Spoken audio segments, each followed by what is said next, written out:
listeners, this week we've got a bumper episode with lots of little extras because we know you deserve it. First up, I'm excited to announce the first of 3 episodes as part of a new mini-series with our friends at the Ufi Charitable Trust. The Ufi Upskilling mini-series on the Edtech Podcast will take a look at technologies and workplace training which are changing the ways we learn and thrive. This week's first episode of the series looks at innovative projects that use AR and VR technology to greatly improve vocational training. Here's Liz Debris, Chief Impact Officer at the Ufi Charitable Trust, to explain more about the series and this week's feature interview.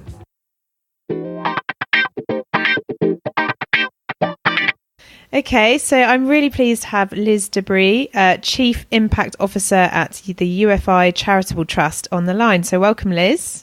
Thank you. Hello.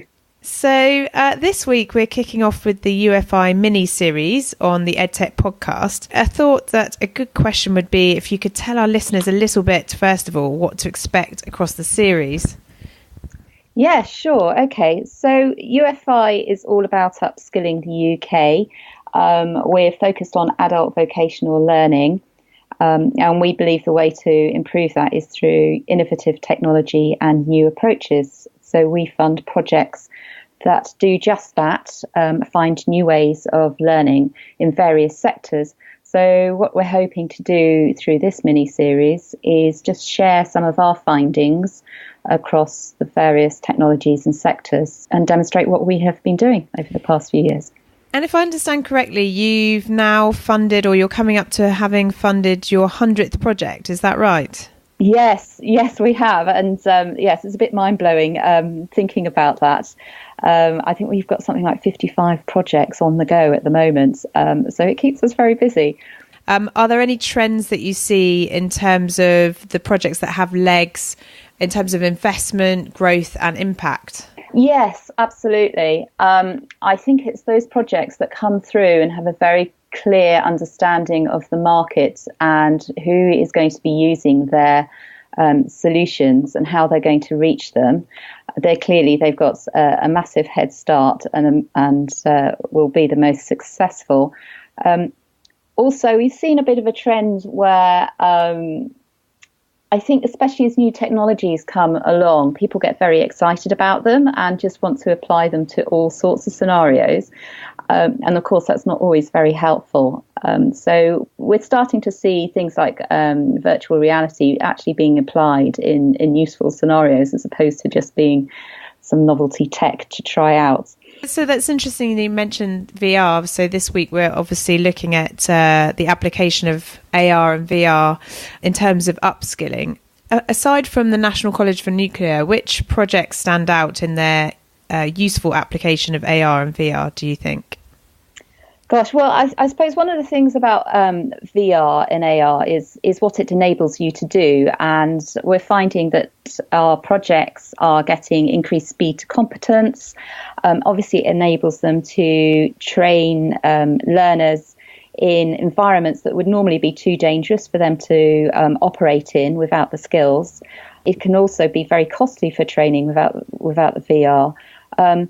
So, for example, projects such as Flavours of Reality from the Grimsby Institute of Further and Higher Education have been using VR to help with their health and safety training for food production. I always think of Grimsby as being a bit of a fishing port, but actually they're a major centre for food production, and their virtual reality solution has helped train their employees to improve their health and safety skills without the risk of polluting the production line or having to shut down the production line because there's been a mistake or something's got into the production line. And by demonstrating the possibilities there, they're looking to potentially across 400,000 people across the food manufacturing sector in the UK. Yeah, I remember that project from your VocTech showcase last year and really enjoyed listening to the projects as they got up on the stage and just, how each is applying the technology to their own specific setting and context as well. Yes, absolutely. And you may have tried Frailty Sim as well, which is a slightly different use of VR. So Frailty Sim is being used by the social care sector to help carers understand what it's like to be a person who's very frail. It's very easy to learn knowledge, but to get that sort of understanding of behaviour is really difficult, and VR can really help there. Well, that reminds me of when I was at the Global Education and Skills Forum this year. There was a Stanford VR lab project where you experience what it's like to become homeless and vulnerable, and you're sort of riding the night bus, and suddenly someone's sort of right next to you, and it all feels very real when you're in that person's shoes, as it were. Absolutely, and I think it's very powerful, the VR in those circumstances, and I think the experience can be quite overwhelming as well. There's all these senses that you've not normally tuned into. Mm-hmm. Okay. In terms of what you've got coming up with the Ufi Charitable Trust, what should our listeners be aware of? So, yes, in November we have our showcase, our annual VocTech showcase happening in London. It's on the 21st of November in the evening. This will be open up for tickets from the 1st of November, hopefully. And it's a great event for bringing together anybody that's interested in vocational learning and to try some of the projects, try out their solutions and their technology, and hear from the projects how they've approached their solutions and what they've learnt along the way. So if you have a look at our website, ufi.co.uk, we are on Twitter at Ufi Trust. And if you register on our website, you'll get a newsletter and information about our latest funding rounds. Amazing. Well, thank you very much, Liz.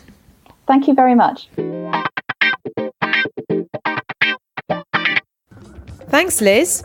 And to delve further into the subject, I'm excited to share this interview recorded recently with Stefan Czech, Head of Projects at the National College for Nuclear in the UK, on all things from using VR to teach engineers in a nuclear setting to how we might feel if artificial intelligence was running our nuclear power plants, and why it might not be as bad as you think. Enjoy!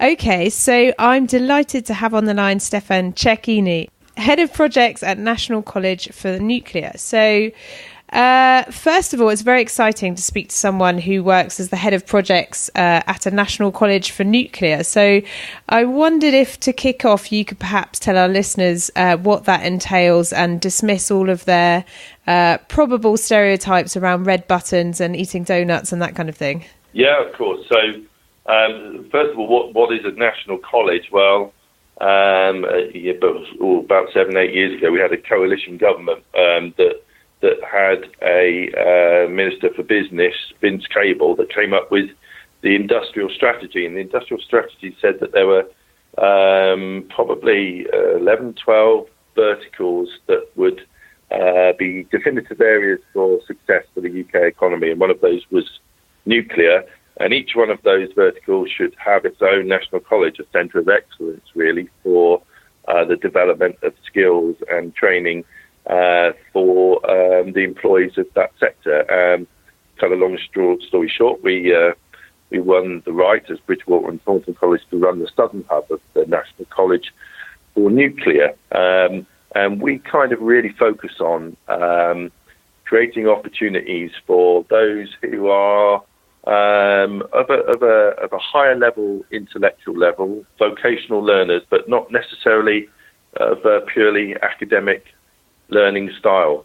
So as head of project, we have to, create a curriculum that's just not about lining them up and pointing them at a screen. So we have to have lots of active learning, lots of inquiry learning. So winning kind of bids and funding to allow us to equip and develop in that way is really, really important to us. And in terms of the skill sets that you'd need to work in nuclear and in some of the environments that you'll be familiar with, could you tell us a little bit about that as well? Yeah, of course. So nuclear is essentially engineering in terms of, plant. We're generating electricity in the nuclear industry. So you've got lots of pipes and pumps and valves and heat and cooling and temperature measurement and generators, all of that type of thing. So 90% of nuclear is kind of general plant engineering, and then probably 10% of it is the kind of the bit that everybody thinks glows in the dark, and is something you need to be very careful with, which is the kind of the reactor. So mostly general engineering, and then of course some of the propeller head kind of stuff that allows us to safely generate heat to make steam that blows a turbine that generates electricity. But primarily skills are STEM-like technical practical skills, but we also within the industry are very safe. We have very, very high quality standards, and we operate with a fluidity of collaboration that is also really necessary. So we've talked about the skill sets that are necessary. What's all this got to do with artificial reality and virtual reality? So, of course, when we get learners into the building or into any industry, really, we don't just drop them straight in the middle of an operational environment that could be hazardous if they're not trained properly, or create a series of jeopardies that they might encounter, because that's just not what you do in a training environment. They need to be safe, and they need to be able to fail safely. So it's interesting that within the virtual reality environment, we can now allow learners to go into a kind of a nuclear situation where there is radioactivity. And let's just be clear about radioactivity. Bananas are radioactive, as is the sunshine that you might walk around in, or if you live in Cornwall and your house is on a granite rock, you're radioactive. Just in a nuclear plant, it's just you've got to be a little bit more careful. And there are some areas where you need to be very careful. We can allow learners to become exposed to some of those areas in VR whilst they are sat in a classroom on a chair, with a carpet on the floor. And we can then allow them to review themselves afterwards and watch themselves in those environments. So we can close the loop very tightly on learning, and whilst also keeping the learners safe. But they do get that sense of live engagement, which if you've never done VR, you must do, because you truly let go at some point and start mapping your mind onto the virtual environment. And can you imagine sort of training in the college now without it? I mean, would you ever consider that, or is it now firmly embedded? So it's embedded. It's disruptive, and it's often challenged by the wider educational network. Previously it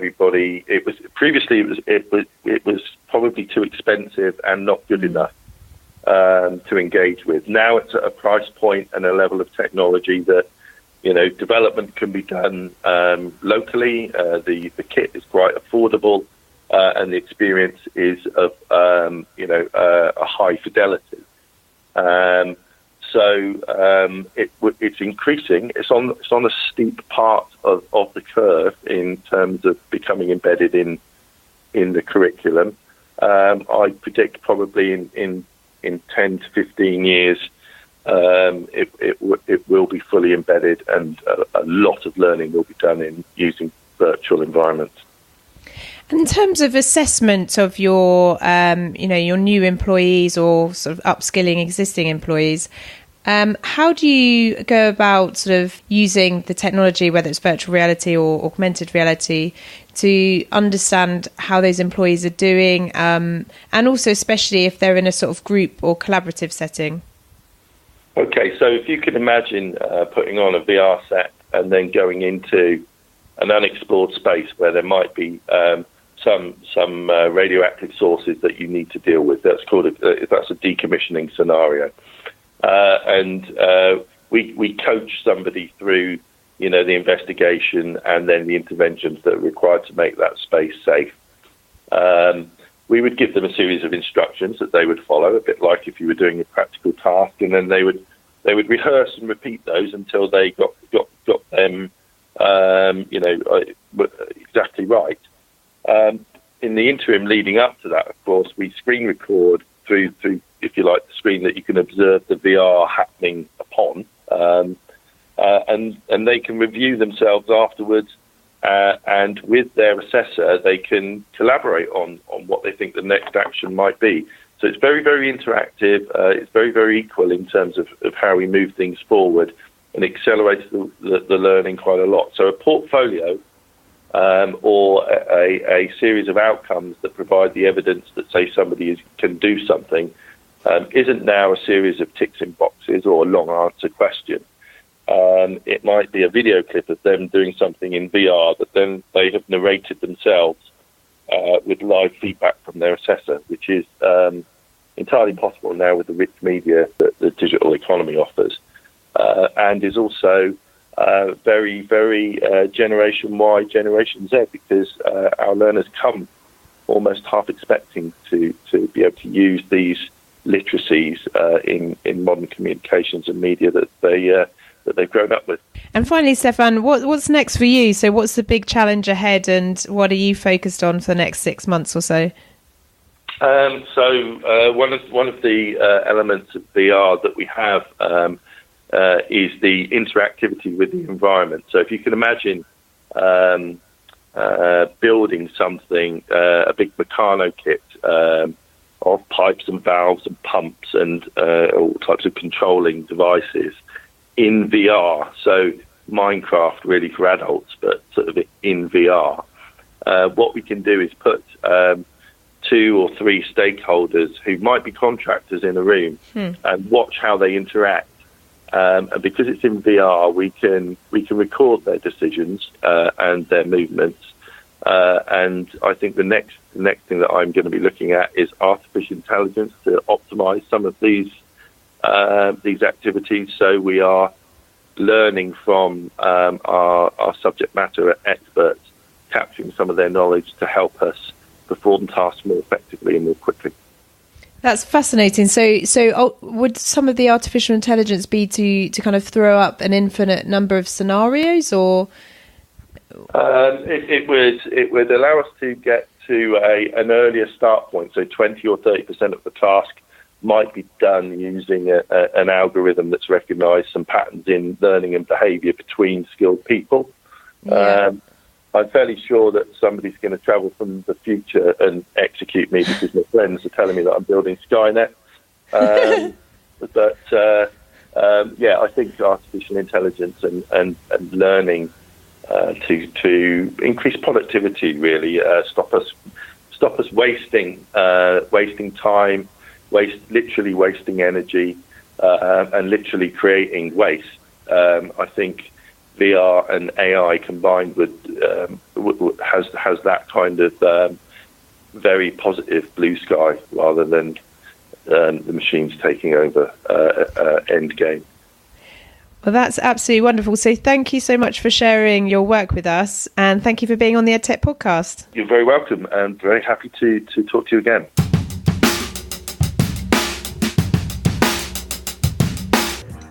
Thanks, Stefan, and don't forget to check back in next week for the next episode in the UFI mini-series looking at assessment and the use of open badges. On to this week's feature, which is a live podcast discussion from our podcast festival looking at what are currently deemed alternative pathways to learning. You'll hear from, and in no particular order, moderating Oliver Beach, Campus Director for Flatiron School, and on the panel, Tom Fogden, COO and co-founder at Ada National College for Digital Skills, Chloe Holmes, Learning and Progress Manager at White Hat, Liz Debris, who you've heard from today already, Chief Impact Officer for the Ufi Charitable Trust, and Rosie Holcroft, Senior Manager for Regeneration at the London Legacy Development Corporation. This is one of my favourite recordings from the festival so far, with lots of food for thought for whichever part of the world or ecosystem you might be listening in from, be it school, startup, college, tech giant or government. I hope you enjoy, and do drop us a line via speakpipe.com/the Edtech Podcast or via Twitter @podcast Edtech to let us know what you think. Have a great week. Okay, and hats off to Sophie for putting together such an amazing event so far.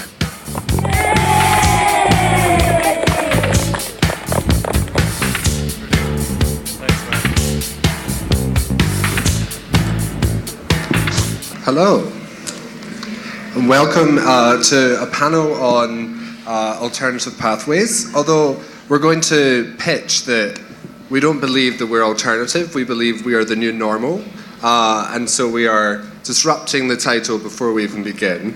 I'm Oliver, I'm the campus director of Flatiron School. We're an outcomes-focused coding bootcamp where we transform people into software engineers after just 15 weeks. I'm really excited to have an incredible panel who are all working to create opportunity for the next pioneers in their respective areas. And so I'm going to ask them all to start by telling us an exciting project that they're working on to empower underrepresented communities with opportunity.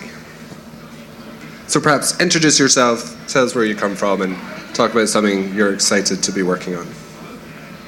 Hi, I'm Tom Fogden, and I'm the co-founder and dean of ADA, the National College for Digital Skills. And the project which I'm really excited about is ADA, which is a new FE college, the first in 23 years, which is solely focused on digital skills. And we have two main aims. One is which to be a centre of excellence for the teaching and learning of digital skills, and the second is to be an engine of social mobility. Hi, I'm Liz Dobray from Ufi Charitable Trust. We are all about trying to upskill the UK through use of technology and looking for innovative approaches to get more people learning the skills that employers need. The project I guess I'm really excited about at the moment is probably Bridgewater and Taunton College's project using virtual reality to help train apprenticeships for the nuclear industry. I can tell you more about that in a bit. Great, thanks.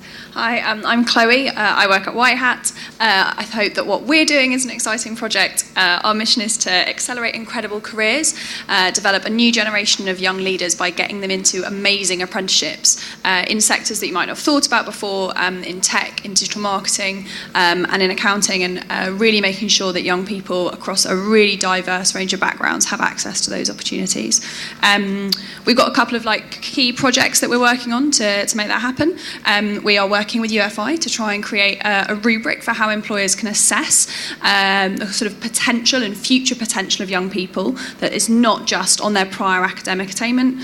We're looking to bring high quality content, so we're working with Flatiron to try and bring some of their content into our apprenticeships, but to make sure that we can really democratise access to that best content so that everybody can use that to build an outstanding alternative to university. And we're also trying to create a kind of online and offline community for our apprenticeships. So we recognise that the other thing that the university experience offers is that ability to build networks and contacts and a community that you might use later in life, but we think that we can use tech to replicate, if not improve on, that experience. Thanks. Hi, my name's Rosie Holcroft. I work for LLDC. That's the organisation that's responsible for development and operations of the Queen Elizabeth Olympic Park, where we are today. And I'm really, really excited about the fact that over the next sort of 5, 6, 7 years, by 2025, there'll be 40,000 young people working on and around the park. And I'm really excited by our EastWorks project that is all designed working with employers, with businesses, with the boroughs, with local stakeholders to make sure that we can connect young people who live in the diverse communities around the park into those opportunities. Amazing. So we have some incredible innovative opportunities that are being created for communities. When that happens, when you're building something or investing in something that is so new and so perhaps there's a significant knowledge gap between what you're building and the community that you're trying to serve, how do you bridge that gap? So the gap between perhaps helping communities understand the impact of a VR project on different stakeholders, or on bringing alternative pathways. I've just disagreed with my own title and then gone ahead with it, but working on alternative pathways, or even just setting up the first further education college in 23 years. How do you help communities understand the sort of the excitement or the opportunity that's coming to them? Perhaps Tom? Yeah, so it's really important for us to build from where they are. So we cite ourselves at Tottenham Hale, and we always thinking about how we can really make changes within that community. So we reach out to all the local schools, we work with local old people's homes, we work with various community groups, and we try and keep our doors very open so that they can have an experience, a positive experience, and they can sort of start building from there and give them signposting to other places to go as well. Because we focus very much on young people, 16 to 18 for half of our program, and the other half is post-18 with the high-level apprenticeships. I guess we've had to think about, as we work with young people who have constantly been told that university is the option, how we disrupt that and make them think about something different. But actually the best advocates for that are the young people who we've started to get onto our apprenticeships. So it's slow and steady, but they are the people who change hearts and minds. I was talking to one last week. We've got a young lady who's just starting at Facebook. She knew she never wanted to go to uni. She was so disappointed that the whole time she was at school, she'd just been told she was a failure because she didn't want to go to university. But she was sitting there and she was like, I'm off for my 3-day residential in Dublin for induction. I get a $75 food allowance a day, which was definitely what she was most excited about. But also about starting with a tech company, she was like, I'm going to get the best start in a career that I've always wanted to do, and I'm going to be at least 3 years ahead of any of my peers. And she can't wait to go back to her school, but out into other schools to talk about that experience and what it's done for her. So yeah, really mobilising the talent that we have. We can go out and do it, but we're never going to be as good as the young people who are so passionate about these opportunities. Nice. I'm jealous. Sounds like she's having a great time. I'm so jealous. And actually that's what I think when I look at a lot of our apprentices, and lots of people say, I wish this had been around when I was their age. So yeah. Rosie? So the communities that exist around the park are really, really strong. They're diverse, they're dynamic, and we really want to open up the opportunities and present lots of choices about the career opportunities that are available on the park. We work really closely with local communities to make sure that our messages get out. We have a very strong community engagement team. I know Layla's in the room. Shout out to Layla. She leads up on the Legacy Youth Voice, so actively getting young people involved in shaping the provision on the park. And that's everything from inputting into how a building is designed to inputting into some of our employment skills and career products. So we kind of actively engage in our community to make sure that the product is right.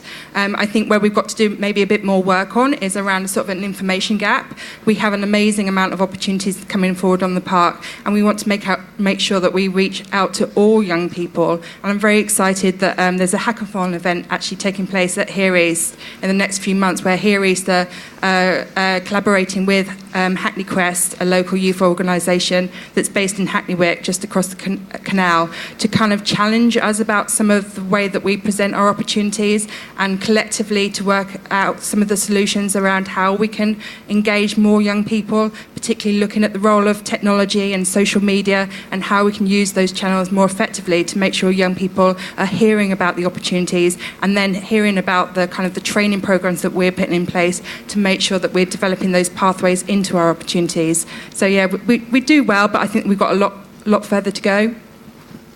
Amazing. And I think we're slightly different kettle of fish here at UFI because we're a funding organisation, and we're just coming up to about our 100th project that we've funded.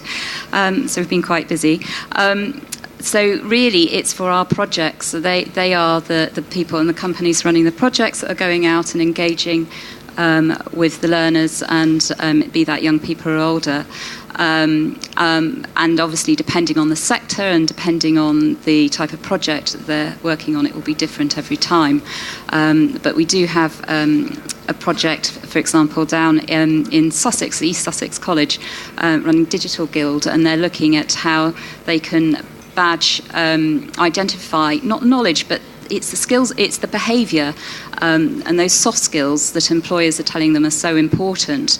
And their solution engages employers at an early stage with their students and enables them to match them up to opportunities based on the skills that they've been able to demonstrate.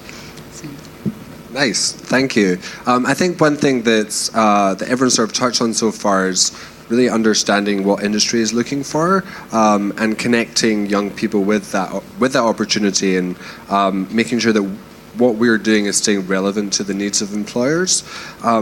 There's an evident gap between what education knows industry wants and what industry actually wants from young people, and how education can stay relevant and move as fast as industry is moving. How do you bridge the gap between perhaps at Ada with the curriculum that you're designing and making sure that stays relevant and perhaps a white hat too, and perhaps in the organizations that you're funding or working with, how you assess for relevance to industry to ensure that the people benefiting are gaining the skills that are going to be relevant to their future employment? Sure. So this is something that we think is incredibly important. So we, right from the beginning of curriculum design, we backwards plan everything. So we go to the end, we have round tables with lots of industry partners and think about what they need, then deconstruct that backwards through our curriculum, through our apprenticeships, from degree apprenticeships right the way down to level 16. And only at that point do we then start building it back up from the other end and thinking about co-design and co-delivery from industry.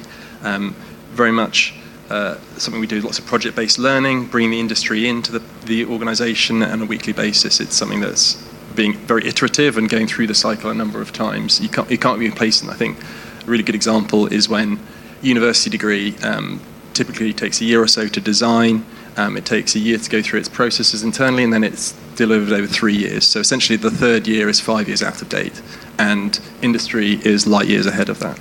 I guess sort of linking to that, because we do a similar process in terms of designing our curriculum, in terms of delivering our curriculum, because we have our apprentices, they are doing applied learning. We are relentlessly pushing this focus on how they apply what they've learned, which means looking not just at the knowledge, but at the skills and behaviours that they need to do their jobs as they change, which then allows us to inform what we're teaching further on. I think one of the big challenges we're having at the moment in terms of that gap between what education assesses and what industry wants is that lots of the qualifications that we're delivering are, the level of them is determined by the knowledge base that they have. So a university degree is level 7, lots of our apprenticeships are level 3 or level 4, which is really a really hard sell for young people, because they're like, why wouldn't I want to do the level 7 thing? We're like, yeah, it's a level 3 knowledge, but the skills and behaviours are probably way above that. Your degree is going to have loads of knowledge, but actually not be applicable, not have anything around skills and behaviours to actually help you do that role, be ready for work. When you finish this level 3 one, you are occupationally competent. You can be in that industry and in that job. So I think that's one of the biggest challenges we're facing in terms of bridging that gap. That leads in really nicely, actually, to what I was going to talk about with the Bridgewater and Taunton College project, because one of the difficulties in apprenticeships is that employers are saying that they can't find appropriate training providers to give them the courses that are relevant for the roles that they're seeking. So what the college have done down in Somerset is that they have worked very closely with EDF and local employers and suppliers to develop and co-design the curriculum. And just feeding into your point about the different skill levels, so their setup basically is that they have this physical rig. It's very cool. It's this big sort of warehouse, and it's full of pipes and wires and things to trip up over. So it sort of is like inside a nuclear reactor, and then they have VR on top of that, so you can simulate being in this space. But what it enables them to do is to train people of different levels alongside each other. And so they actually learn off each other, and the higher levels learn from the lower level apprenticeships as well. And also different skill sets can learn alongside each other.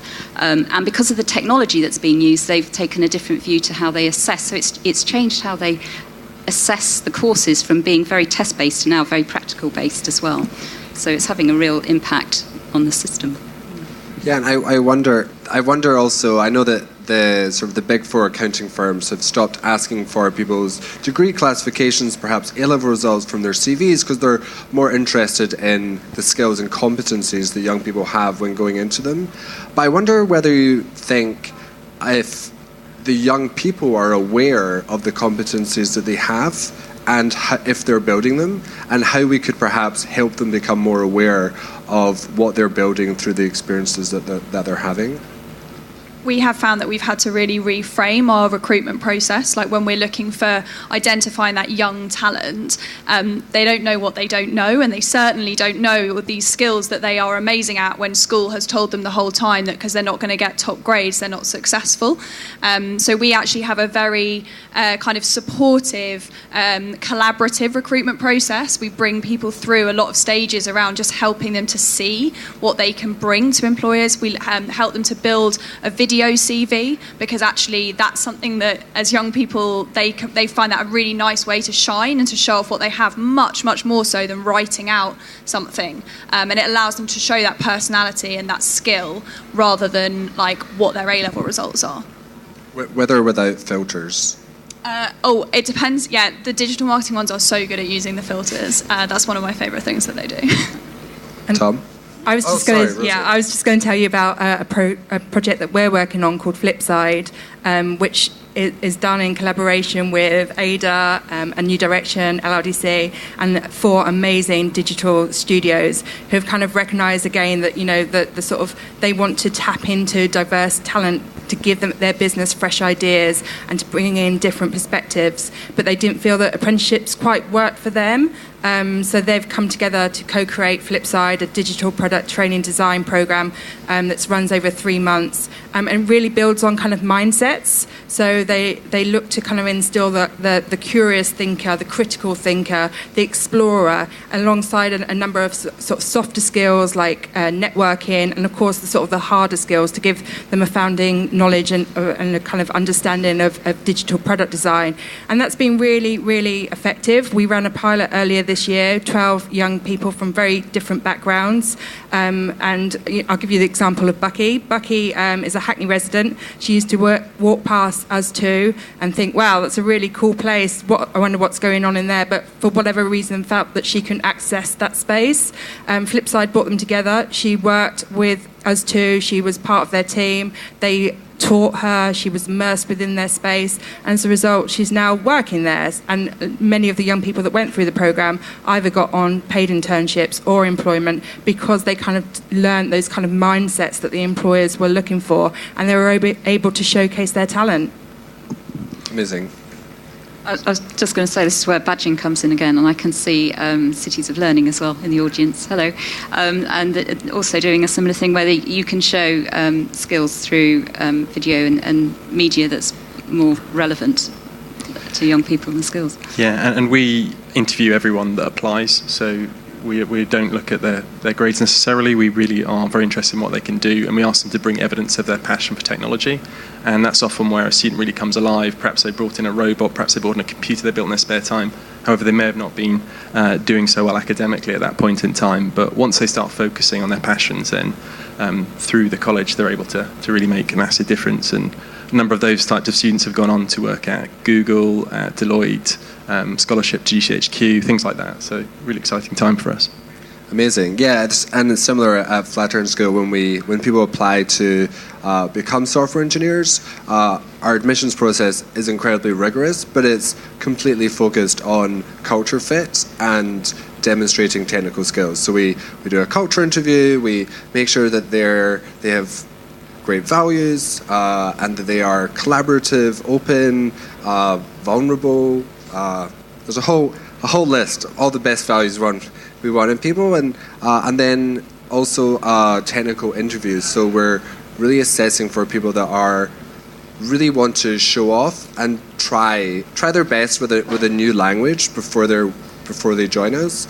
And there's no, we don't care what you study at university.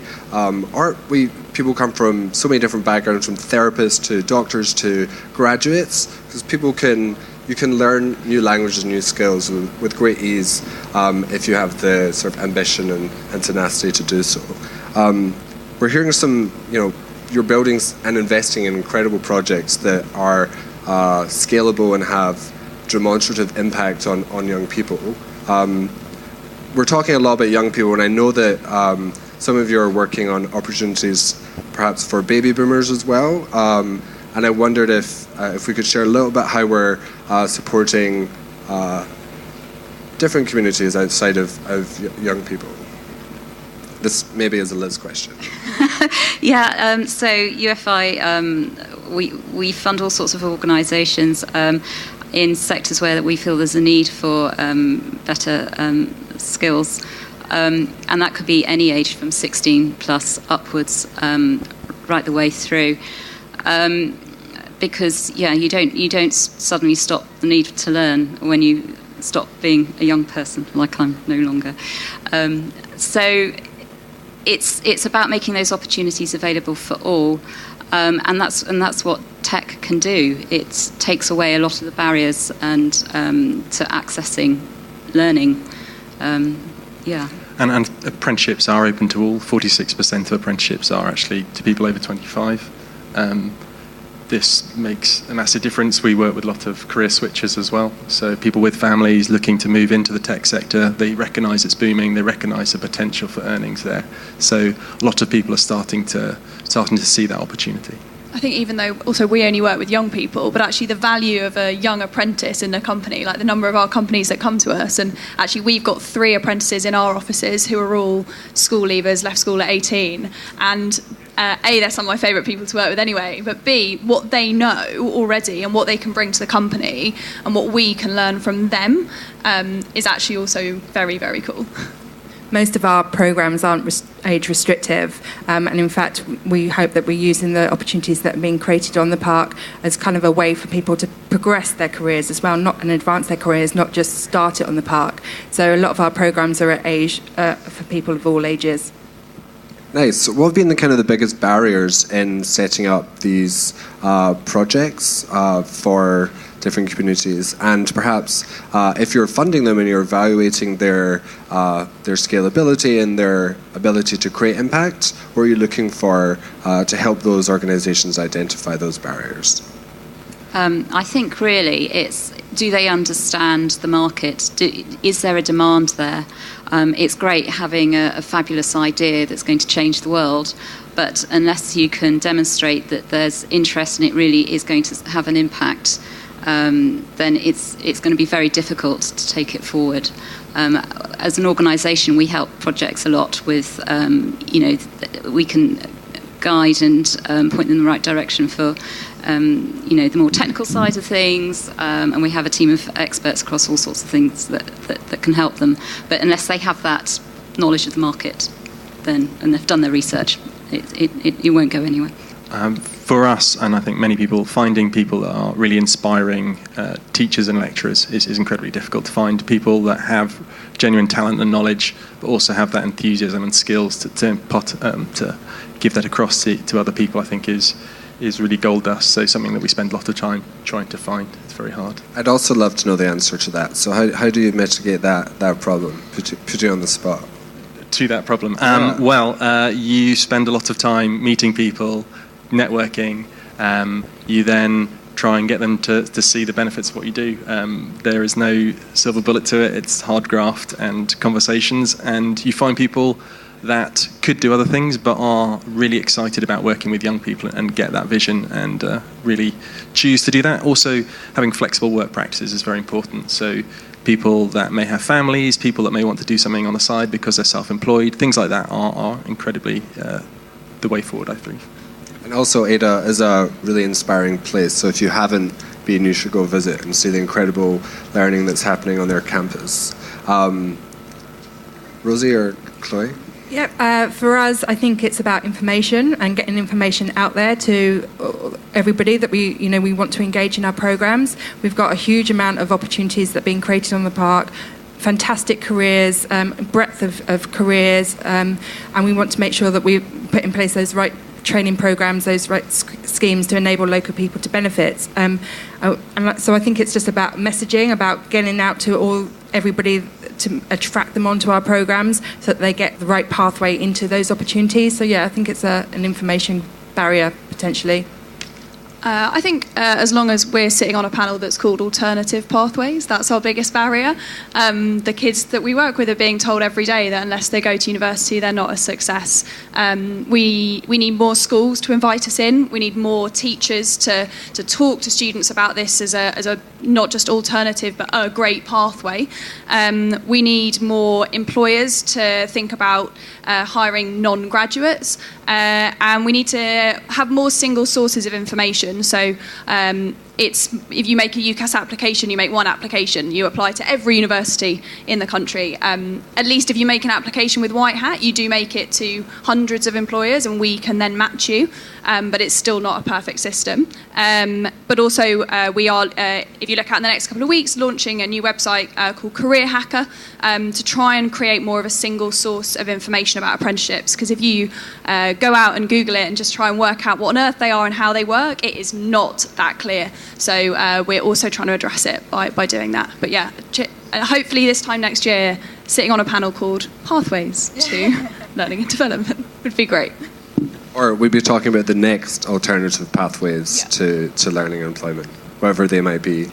If we're talking about we've been talking about the skills that are sort of crucial for people to have going into employment, whether it's young people or people who are career changers at different stages of their career.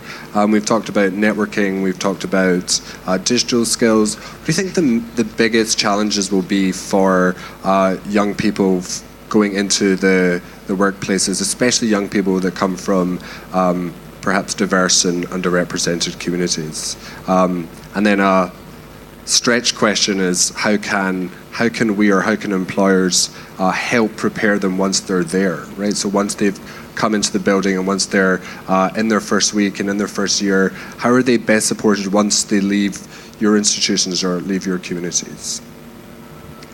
So the complex question, but some of the points perhaps would be it's about that agility and ability to learn, not just learning knowledge as we sort of discussed before.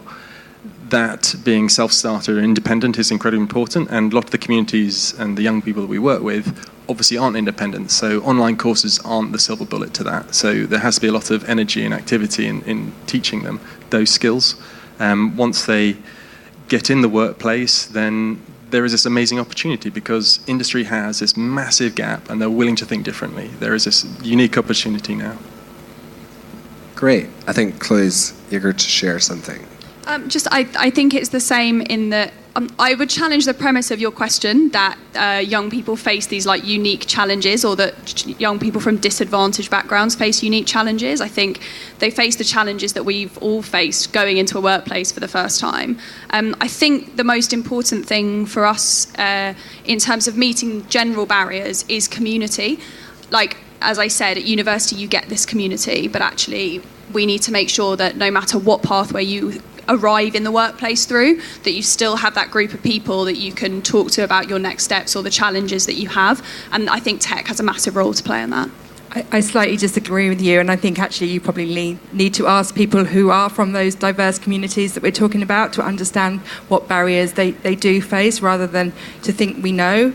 I guess, from our experience in talking to a lot of very forward-thinking employers, they recognise that they need to diversify their workforce to be smarter, to engage with diverse audiences. So they need that diverse workforce to bring them fresh ideas and different perspective. But, I think that the challenges that people face are very real. But I would, encourage people to be confident in their point of difference because they have a lot to offer. And I think, with the right forward-thinking employer, they'll really advance their career and they'll do really, really well. Yeah, I think all I meant was that of the young, diverse group of young people we work with, we just see that that's what they need. They need the right support and the right understanding, and then actually they thrive and they fly when they have it. Nice. Well, I think we may have run out of time. So thank you so much for your incredible insights, and I hope it's very useful to our listeners too. So thank you so much to our panel. Thank you. Thank you.